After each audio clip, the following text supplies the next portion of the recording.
Hi, ഞാൻ Deepa. Happy new year. New year ആകുമ്പം നമ്മളെല്ലാവരും ഒരു ഫ്രഷ് സ്റ്റാർട്ട് ചെയ്യാനായിട്ട് ട്രൈ ചെയ്യും അല്ലേ. അതിപ്പോൾ നമ്മൾ ഇത്രയും നാൾ ചെയ്തുകൊണ്ടിരുന്ന കാര്യമായാലും അല്ല നമ്മൾ ഇടയ്ക്ക് വെച്ച് നിർത്തിപ്പോയ കാര്യമാണെങ്കിലും ഇല്ല പുതിയതായിട്ടൊരു കാര്യമാണെങ്കിൽ നമ്മളൊരു ഫ്രഷ് സ്റ്റാർട്ട്, ഒരു പുതിയ പേജ് എടുത്ത് എഴുതി തുടങ്ങുന്ന പോലെ നമ്മളൊന്ന് ട്രൈ ചെയ്യാൻ ശ്രമിക്കും. അതിൻ്റെ ഔട്ട്കം നമുക്ക് പ്രെഡിക്റ്റ് ചെയ്യാനൊക്കത്തില്ല. ചിലപ്പോൾ നടക്കും, ചിലപ്പം നടക്കത്തില്ലായിരിക്കും. പക്ഷേ അത് ട്രൈ ചെയ്യുക എന്നുള്ളതാണ് അതിനകത്തെ മെയിൻ ആയിട്ടുള്ള കാര്യം. അല്ലെങ്കിൽ ഒരു ഫസ്റ്റ് സ്റ്റെപ്പ് എടുത്തു വെക്കുക എന്നുള്ളതാണ് അതിനകത്തെ കാര്യം. പിന്നെ നടക്കുന്നത് ചിലപ്പോൾ ഈ വർഷം ആയിരിക്കത്തില്ല, 2-3 വർഷം കഴിഞ്ഞ് നടക്കാനും ചാൻസ് ഉണ്ട്. അപ്പോൾ എനിക്ക് അങ്ങനെ ഒത്തിരി സംഭവങ്ങളുണ്ട്. ഞാൻ ഒരു വർഷം അതിനു വേണ്ടി വർക്ക് ചെയ്തു, അടുത്ത വർഷം ഞാനത് വർക്കേ ചെയ്തില്ല, അതിൻ്റെ അടുത്ത വർഷം ചെയ്തു കഴിഞ്ഞപ്പോൾ അത് സക്സസ് ആയ കാര്യങ്ങളൊക്കെ എനിക്കുണ്ട്. അപ്പം നമ്മളിങ്ങനെ ഒരു ബക്കറ്റ് ലിസ്റ്റോ അല്ലെങ്കിൽ ഒരു പ്രയോറിറ്റി ലിസ്റ്റോ ഉണ്ടാക്കി വെച്ചിട്ട് അതേ നിന്ന് ഓരോ കാര്യങ്ങൾക്ക് വേണ്ടി വർക്ക് ചെയ്യുന്ന കാര്യമാണ് ഞാൻ ഈ പറഞ്ഞു വന്നത്. അപ്പോൾ ഞാനും ഈ ഒരു വർഷം അല്പം വൈകിയാണെങ്കിലും, അതായത് ഇപ്പോൾ ഡേറ്റ് 5-ാം തീയതി 6-ാം തീയതി ഒക്കെ കഴിഞ്ഞിട്ടുണ്ട്. അപ്പോൾ അല്പം വൈകിയാണെങ്കിലും ഒരു ഫ്രഷ് സ്റ്റാർട്ട് ചെയ്തു. അപ്പോൾ അതിൻ്റെ ഒരു പ്രോസസ്സ് നിങ്ങളുമായിട്ടൊന്ന് ഷെയർ ചെയ്യുക എന്നുള്ളതാണ് ഇന്നത്തെ വീഡിയോയുടെ ഉദ്ദേശം. അപ്പോൾ നിങ്ങൾക്കും ഒരു ഐഡിയ കിട്ടും, നിങ്ങൾക്കും ഒരു ഇൻസ്പിറേഷൻ, ഒരു മോട്ടിവേഷൻ കിട്ടും എന്നുള്ള പ്രതീക്ഷയിലാണ് ഈ വീഡിയോ. കഴിഞ്ഞ വർഷം ഒരു റീക്യാപ്പ് ഒന്നും ഞാൻ എടുത്തു നോക്കിയിട്ടില്ല. പക്ഷെ ഒരു ഒറ്റ നോട്ടത്തിൽ നോക്കുകയാണെങ്കിൽ അത്ര ഒരു സുഖകരമായ ഒരു വർഷമായിരുന്നില്ല.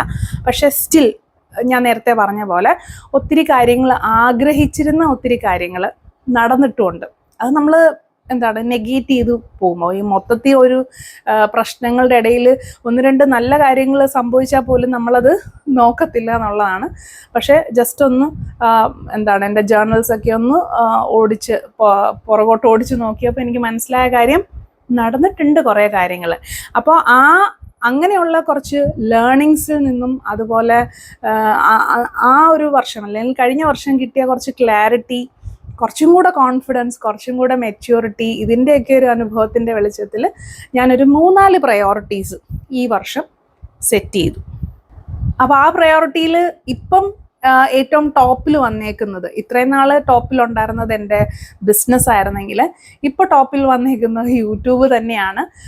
അതിലെന്ത് ചെയ്യാൻ പറ്റും എന്നുള്ളതിനൊരു ക്ലാരിറ്റി ഒന്നും ഉണ്ടാക്കിയിട്ടില്ല. പക്ഷെ സ്റ്റിൽ ഞാൻ ഈ കഴിഞ്ഞ മാസങ്ങളിലൊക്കെ പുറത്തോട്ട്, പ്രത്യേകിച്ച് യൂട്യൂബ് വീഡിയോസ് ഒന്നും ചെയ്യുന്നില്ലായിരുന്നേ പോലും പുറത്ത് പല സ്ഥലങ്ങളിൽ പോകുമ്പോഴാണെങ്കിലും ഒത്തിരി പേര് പിടിച്ചു നിർത്തിയിട്ട് എൻ്റെ പേര് ചോദിക്കുകയും അല്ലെങ്കിൽ എൻ്റെ വീഡിയോസിനെ പറ്റി സംസാരിക്കുകയും ചെയ്തപ്പോൾ എനിക്ക് തോന്നി ഒരു ബിസിനസ് ഓണർ എന്നുള്ളതിനെക്കാട്ടിലും ഒരു യൂട്യൂബ് അല്ലെങ്കിൽ യൂട്യൂബർ എന്നുള്ളൊരു ടൈറ്റിലാണ് എനിക്ക് കൂടുതൽ ആൾക്കാർ കൽപ്പിച്ചു തരുന്നത് എന്നെനിക്കൊരു ഫീലിംഗ് ഉണ്ടായി.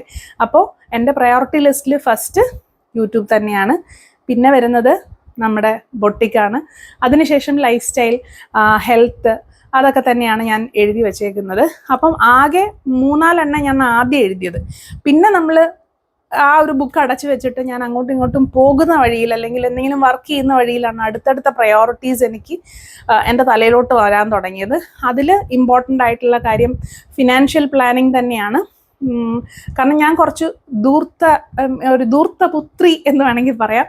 അപ്പോൾ ഇച്ചിരി ധൂർത്തുള്ള ഒരാളാണ്. അങ്ങനെ ഭയങ്കരമായ സേവിങ്സ് ഉണ്ടെങ്കിലും ഇൻവെസ്റ്റ്മെൻറ്റ് ഞാൻ കാര്യമായിട്ട് നടത്തുന്നില്ല. അതായത് ഒരു പണ്ടോട്ടേ ചെയ്തുകൊണ്ടിരുന്ന കുറച്ച് ഇൻവെസ്റ്റ്മെൻറ്റ്സ് ഉണ്ടെന്നുള്ളതല്ലാതെ ഒന്ന് റിവ്യൂ ചെയ്ത് ഇൻവെസ്റ്റ് ചെയ്യുന്ന കാര്യത്തിലേക്ക് ഞാൻ കടന്നിരുന്നില്ല.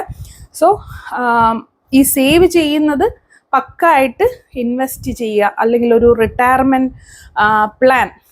40 വയസ്സായി, അപ്പോൾ ഇനി പിള്ളേരൊക്കെ നോക്കുമെന്ന് അറിയത്തില്ല. അപ്പോൾ ഒരു റിട്ടയർമെൻറ്റ് പ്ലാൻ സെറ്റ് ചെയ്യണം എന്നൊരു ആഗ്രഹമുണ്ട്. അതുപോലെ തന്നെ എൻ്റെ കുറച്ച് വലിയ ഡ്രീംസ് ഉണ്ട്. അപ്പോൾ അതിലേക്ക് വേണ്ടുന്ന കുറച്ച് ഫണ്ട് റേസ് ചെയ്യുക എന്നൊരു ഉദ്ദേശമുണ്ട്. അപ്പോൾ അതിന് നമുക്ക് ഷെയർസ് ആണെങ്കിൽ, മ്യൂച്വൽ ഫണ്ട് ആണെങ്കിൽ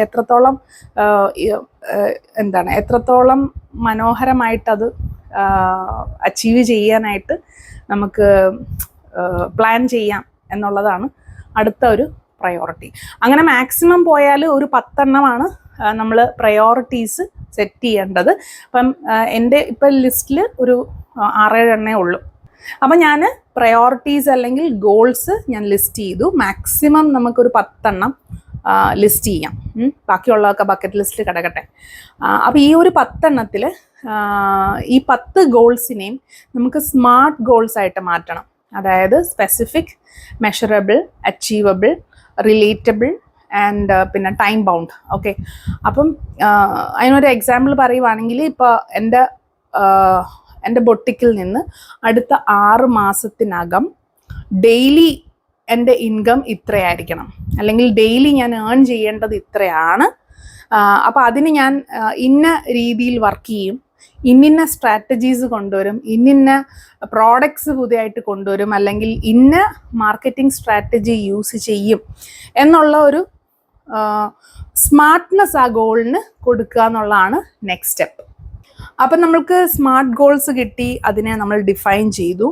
ഇനി നമ്മൾ റിവേഴ്സ് എൻജിനീയറിംഗ് ആണ് ചെയ്യാൻ പോകുന്നത്. ഇപ്പം എനിക്കൊരു ബുക്ക് ജാനുവരി 31-ാം തീയതിക്കകത്ത് ഒരു ബുക്ക് കംപ്ലീറ്റ് വായിച്ചു തീർക്കണം. അപ്പം ഞാൻ ഇനി തിരിച്ച്, അതായത് ഡേറ്റ് എനിക്കറിയാം, എന്താണ് ചെയ്ത് അച്ചീവ് ചെയ്യേണ്ടത് എന്നുള്ളത് എനിക്കറിയാം. ജാനുവരി 31-ാം തീയതിക്കുള്ളിൽ എനിക്ക് ഒരു ബുക്ക് കംപ്ലീറ്റ് ചെയ്യണം. അപ്പം ഇനി അത് തിരിച്ച് ബാക്ക് ട്രേസ് ചെയ്യുക എന്നുള്ളതാണ്. അപ്പം എത്ര ചാപ്റ്റേഴ്സ് ഉണ്ട്, അത് ഏതൊക്കെ സബ് ടാസ്ക് ആയിട്ട് ഡിവൈഡ് ചെയ്യണം. ഇപ്പോൾ 2 ചാപ്റ്റേഴ്സ് ഞാൻ ഫസ്റ്റ് വീക്ക് കംപ്ലീറ്റ് ചെയ്യും, 3 ചാപ്റ്റേഴ്സ് ഞാൻ 3rd വീക്ക് കംപ്ലീറ്റ് ചെയ്യും, അങ്ങനെയുള്ളൊരു സബ് ടാസ്ക്. ഇനി ആ സബ് ടാസ്കിനെ തന്നെ ഒരു ഹാബിറ്റാക്കി പിന്നെയും ഫർദർ ഡിവൈഡ് ചെയ്യും. ജാനുവരി 31 എന്നുള്ളതാണ് ഗോളെങ്കിൽ ഓരോ വീക്കിലി സബ് ടാസ്ക് ആയിട്ട് ഡിവൈഡ് ചെയ്തിട്ട് അതിനെ ഞാൻ ഹാബിറ്റ്സ് ആയിട്ട് ഡെവലപ്പ് ചെയ്യും. അതായത് ഇപ്പം ഫസ്റ്റ് വീക്ക് 2 ചാപ്റ്റർ കംപ്ലീറ്റ് ചെയ്യണമെങ്കിൽ ഡെയിലി ഞാൻ ഇത്ര പേജ് വെച്ച് വായിക്കണം. ഇപ്പോൾ ഒരു 2 പേജ് വെച്ച് ഒരു ടൈം സെറ്റ് ചെയ്യണം. രാവിലെ ഇപ്പോൾ 5:30-ക്കോ അല്ലെങ്കിൽ വൈകിട്ട് ഞാൻ 8:30-ക്കോ ഇത്ര സമയമെടുത്ത്, അല്ലെങ്കിൽ ഒരു അരമണിക്കൂർ ഞാൻ ഇതിന് വേണ്ടിയിട്ട് സ്പെൻഡ് ചെയ്യും എന്ന് വെച്ച് കഴിഞ്ഞാൽ ആ വലിയ ഒരു ഗോളിനെ സബ് ടാസ്ക് ആയിട്ട് ഡിവൈഡ് ചെയ്ത് ഒരു ഹാബിറ്റാക്കി ഞാൻ കൊണ്ടുവന്നു. അതായത് ഡെയിലി ഹാഫ് ആൻ അവർ റീഡിങ്ങിന്, ഈ ഒരു ബുക്കിൻ്റെ ഈ ഒരു സ്പെസിഫിക് ഗോളിന് വേണ്ടിയിട്ട് ഒരു ഹാബിറ്റ് ഞാൻ ഡെവലപ്പ് ചെയ്തു. അപ്പം നമ്മളിപ്പോൾ ഡെവലപ്പ് ചെയ്ത ഈ ഒരു ഹാബിറ്റ് ചിലപ്പം ഡെയിലി ഹാബിറ്റ് ആവാം, ബൈ വീക്ക്ലി ഹാബിറ്റ് ആവാം, ചിലപ്പോൾ മന്ത്ലി ഹാബിറ്റ് ആവാം. ഇപ്പം മന്ത്ലി ഹാബിറ്റ് എന്ന് പറഞ്ഞു കഴിഞ്ഞാൽ എൻ്റെ ഫിനാൻസ് ഞാൻ റിവ്യൂ ചെയ്യുന്നത്, അതായത് തലേ മാസത്തെ വരവ് ചെലവ് കണക്കുകൾ, പിന്നെ സേവിങ്സ്, പിന്നെ അത് ഇൻവെസ്റ്റ് ചെയ്യേണ്ടത് ഒക്കെ, അതിന് വേണ്ടിയിട്ട് ഞാനൊരു സ്പെസിഫിക് ഡേറ്റ് സെറ്റ് ചെയ്യുവാണ്. എല്ലാ മാസവും 5-ാം തീയതിക്ക് മുന്നേ ഞാൻ ഈ ഒരു കാര്യം ചെയ്യും, പിന്നെ മ്യൂച്വൽ ഫണ്ടിൽ ഇടാനുള്ളത് ചെയ്യും, അല്ലെങ്കിൽ റിവ്യൂ ചെയ്യാനുള്ളത് ചെയ്യും, പിന്നെ ക്രെഡിറ്റ് കാർഡ് ബിൽസ് പേ ചെയ്യാനുള്ളതൊക്കെ ഒരു സ്പെസിഫിക് ഡേറ്റ് സെറ്റ് ചെയ്തിട്ട് നോക്കുമ്പോൾ നമുക്ക് അതൊരു മന്ത്ലി ഹാബിറ്റ് ആണല്ലേ. അപ്പം ഓരോ ഹാബിറ്റും അതിൻ്റെ നേച്ചർ ബേസ് ചെയ്തിട്ട് ചിലപ്പോൾ ബൈ വീക്ക്ലി ആവാം, ചിലതിൻ്റെയൊക്കെ റിവ്യൂ ബൈ വീക്ക്ലി ആവാം. ഡെയിലി ഹാബിറ്റ് എന്ന് പറയുമ്പോൾ നമുക്ക് റീഡിങ് പോലെ അല്ലെങ്കിൽ വർക്ക് പോലെ ഡെയിലി റൂട്ടീനകത്ത് ഇൻകോപ്പറേറ്റ് ചെയ്യേണ്ട ഹാബിറ്റ്സ് ആണ്. അപ്പോൾ ഇങ്ങനെ എല്ലാ ഗോൾസിനും വേണ്ടിയിട്ട് ഓരോ സെറ്റ് ഓഫ് ഹാബിറ്റ്സ് ഉണ്ടാവുമല്ലോ. ഈ ഹാബിറ്റ്സിനെ നമ്മുടെ ഡെയിലി റൂട്ടീനിലേക്ക് ഇൻകോപ്പറേറ്റ് ചെയ്ത് കഴിയുമ്പോൾ നമ്മൾ കുറച്ചൊന്ന് സ്ട്രഗിൾ ചെയ്യും. ഒരു ആദ്യത്തെ 1-2 മാസമൊക്കെ ഇച്ചിരി ഒന്ന് സ്ട്രഗിൾ ചെയ്യും. പിന്നെ അത് യൂസ് ടു ആസ് നമ്മൾ രാവിലെ എണീറ്റ് പല്ലേക്കുന്ന പോലെ തന്നെ ഒരു റൂട്ടീനായിട്ട്, അല്ലെങ്കിൽ ആ ഒരു ഹാബിറ്റ് ഫോർമേഷൻ അങ്ങോട്ട് ആയിക്കോളും. നമ്മൾ പോലും അറിയാതെ നമ്മുടെ ഗോൾസിലേക്ക് നമ്മൾ അച്ചീവ് ചെയ്യും എന്നുള്ളതാണ്. അപ്പോൾ സമ്മപ്പ് ചെയ്യാനാണെങ്കിൽ വളരെ എളുപ്പമാണ്. നമ്മൾ ആദ്യം ഒരു ഗോൾ സെറ്റ് ചെയ്തു, അല്ലെങ്കിൽ സെറ്റ് ഓഫ് പ്രയോറിറ്റീസ് ലിസ്റ്റ് ചെയ്തു. അതിപ്പോൾ മാക്സിമം ഒരു 10 മതി. അതിലെ ഒരു ഇപ്പം അറ്റ് എ ടൈം നമുക്കൊരു 3 ഗോൾസിലൊക്കെ വർക്ക് ചെയ്താൽ മതിയെങ്കിൽ പോലും നമ്മൾ ഈ ഗോൾസിനെ സ്മാർട്ട് ഗോൾസ് ആക്കി മാറ്റും. അതായത് ഇതാണ് എൻ്റെ ടൈം, അതുപോലെ ആ ടൈമിനകത്ത് ഇതാണ് എനിക്ക് വേണ്ടത്, ഇതിനു വേണ്ടി എന്തൊക്കെ ഞാൻ ചെയ്യും, എന്തൊക്കെ സ്ട്രാറ്റജീസ് ആയിരിക്കും, അല്ലെങ്കിൽ ഡെയിലി, മന്ത്ലി, ബൈ വീക്ക്ലി എന്താണ് ഞാൻ ചെയ്യേണ്ടത് എന്നുള്ളതെല്ലാം ക്ലിയർ ആയിട്ട് ഡിഫൈൻ ചെയ്ത് അതിനെ ഒരു സ്മാർട്ട് ഗോളാക്കി മാറ്റുന്നു. പിന്നീട് നമ്മൾ അതിനെ റിവേഴ്സ് എൻജിനീയറിങ് ചെയ്യുന്നു. അതായത് നമുക്കറിയാമെങ്കിൽ നമുക്ക് ബാക്ക്വേർഡ് ട്രേസ് ചെയ്തിട്ട് ഓരോ ആഴ്ച എന്ത് ചെയ്യണം, ഓരോ ദിവസവും എന്ത് ചെയ്യണം എന്നുള്ളതിനെ ബേസ് ചെയ്ത് നമ്മൾ അതിനെ ഒരു ഹാബിറ്റ് ആക്കി മാറ്റുന്നു. ഈ ഹാബിറ്റ്, അതായത് ഇപ്പോൾ 1, 2 അല്ലെങ്കിൽ 3 ഗോൾസ് ഒരുപോലെ നമ്മൾ വർക്ക് ചെയ്യുവാണെങ്കിൽ ഈ ഹാബിറ്റ്സ് എല്ലാം കൂടെ ഒരു സെറ്റ് ഓഫ് സിസ്റ്റം നമുക്ക് കൈ കിട്ടുകയാണ്. ആ ഒരു സിസ്റ്റത്തിനെ അല്ലെങ്കിൽ ആ സെറ്റ് ഓഫ് ഹാബിറ്റ്സിനെ നമ്മുടെ ഡെയിലി റൂട്ടീനിലേക്ക് നമ്മൾ ഇൻക്ലൂഡ് ചെയ്യുന്നു. അതായത് രാവിലെ എണീറ്റ് ബാക്കിയുള്ള വർക്കെല്ലാം ചെയ്തിട്ട്, അല്ലെങ്കിൽ വീട്ടിലെ ജോലികളോ അല്ലെങ്കിൽ അല്ലാണ്ടുള്ള വർക്കുകളോ ഒക്കെ ചെയ്തിട്ട് ഇതിനെ എവിടെ നമുക്ക് പ്ലേസ് ചെയ്യാന്നുള്ളത് നമ്മൾ നോക്കി ആ ഒരു ഡെയിലി റൂട്ടീൻ സെറ്റ് ചെയ്യുന്നു.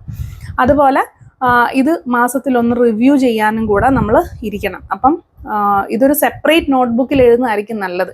അതായത് ഒരു പുതുവർഷത്തെ ഒരു തുടക്കമാണ്, നമ്മൾ ഡിസംബർ മാസമൊക്കെ ആകുമ്പോൾ നമ്മൾ ചിലപ്പോൾ ഈ തുടങ്ങിയ നമ്മൾ മറന്നു പോകാതിരിക്കണമെങ്കിൽ ഇതൊരു സ്പെസിഫിക് ഒരു 200 പേജിൻ്റെ നോട്ട് വാങ്ങിയിട്ട് എഴുതുന്നതായിരിക്കും കുറച്ചും കൂടെ നല്ലത്. അപ്പോൾ ഇത് ഞാൻ എങ്ങനെയാണ് ഇത് പ്ലാൻ ചെയ്തത് എന്നൊക്കെ ഉള്ളത് മറ്റൊരു വീഡിയോയിൽ ഞാൻ കാണിക്കാനായിട്ട് ശ്രമിക്കുന്നതാണ്. എങ്കിലും നിങ്ങൾക്ക് ഈ ഒരു ഐഡിയ കിട്ടിയെന്ന് കരുതുന്നു. നമ്മൾ ചുമ്മാ ഗോൾസും ഡ്രീംസും ഒക്കെ നമ്മളുടെ മനസ്സിൽ വിചാരിച്ചിട്ട് കാര്യമില്ല.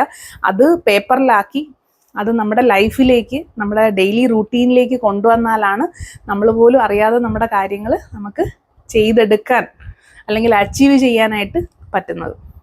അപ്പോൾ ഈ വീഡിയോ പറയാൻ ഉദ്ദേശിച്ചത് ഗോൾ സെറ്റ് ചെയ്യുന്നത് മാത്രമല്ല, അതിനെ സ്പ്ലിറ്റ് ചെയ്ത് നമ്മുടെ ഡെയിലി റൂട്ടീനിൽ അല്ലെങ്കിൽ ഡെയിലി ലൈഫിൽ നമുക്ക് എങ്ങനെ ഇൻക്ലൂഡ് ചെയ്ത് ആ ലക്ഷ്യത്തിലേക്ക് എത്തിച്ചേരാം എന്നുള്ളതാണ്. വീഡിയോ ഇഷ്ടപ്പെട്ടു, ഉപകാരപ്പെട്ടു എന്ന് തോന്നുവാണെങ്കിൽ do like, share and subscribe. അടുത്ത വീഡിയോ ആയിട്ട് നമുക്ക് ഉടനെ കാണാം.